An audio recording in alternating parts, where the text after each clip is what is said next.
golf, and I had missed it for the last couple of years. I hadn't been able to play in it, so to now go out there and compete in this tournament and to, face the challenges out there, I missed it. I really did. I missed playing out here. I missed competing against these guys. It's such a great event, and the best run event in all of our sport. I want to take a little time off, get back in the gym, start working on my body again, get it in good shape, and get back at it again. Obviously, I love that in his time off, he's going to go back to the gym. I think I stopped listening after that. What was your takeaway, CC, from Tiger at Augusta this weekend? It was a monumental week for Tiger. And Tiger talked about, even when he was helping out with the President's Cup 7 months ago, they didn't know he ever played golf again.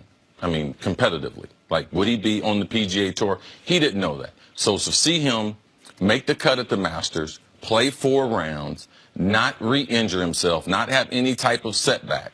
And then also the relationship. Tiger's a different person. He's a totally different human being. He's far more approachable. He's far more into where he is right now in his surroundings.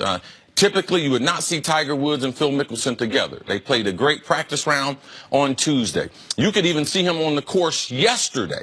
I've walked so many rounds with Tiger Woods. Tiger Woods does not talk to his competition. Even if it's someone like Mark O'Mara, he's very seldom even talking to him, and that was one of his best friends on the tour. So seeing him chat it up with Rafa yesterday, that's something he wouldn't do. So where Tiger has come from to be able to get into the Masters and be able to finish tied for 32nd, it's tremendous. From a golf standpoint, didn't hit his irons well. Didn't putt well for 4 days. His last day, he's got his driver. We can hit it straight. That becomes very, very important. Next major is the U.S. Open, where the driver is probably the most important club in the bag besides the putter. So monumental return to the PGA Tour this last month, because it's not just this weekend. It's all the other tournaments he's played leading up to this. Tell me if you agree with this. What was most surprising to me about the 4 days in totality, not just Sunday, was the iron play. Like, he had been so sharp at the Valspar and then the Arnold Palmer. The only criticism of his game at those 2 tournaments, the fair criticism, was his driving accuracy. He was spraying it everywhere. To see the irons desert him to a degree over those 4 days. And then Sunday, he said it, and I totally agreed with him. Like, Sunday, he drove it as well as we've seen him drive it in years. Like, is that fair to say? Like, since he was Player of the Year in 2013, like, he drove it perfectly, nearly perfectly on Sunday.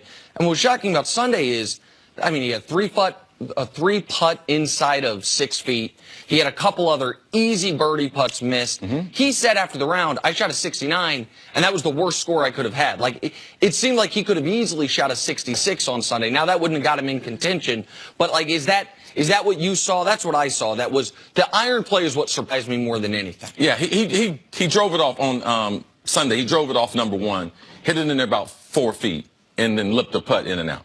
So he was going to try to have a monster round. The first one, he lips in and out. His driving was to perfection yesterday. And being able to do all these things under the gun is what will carry over for Tiger going forward, because he hadn't played in the major, which you had mentioned, in those years. And to be in the weekend, around the spectators, around the other golfers, I believe this is where you want to see Tiger Woods. You can see from the enthusiasm, people watching the tournament, golf is totally different when he's involved.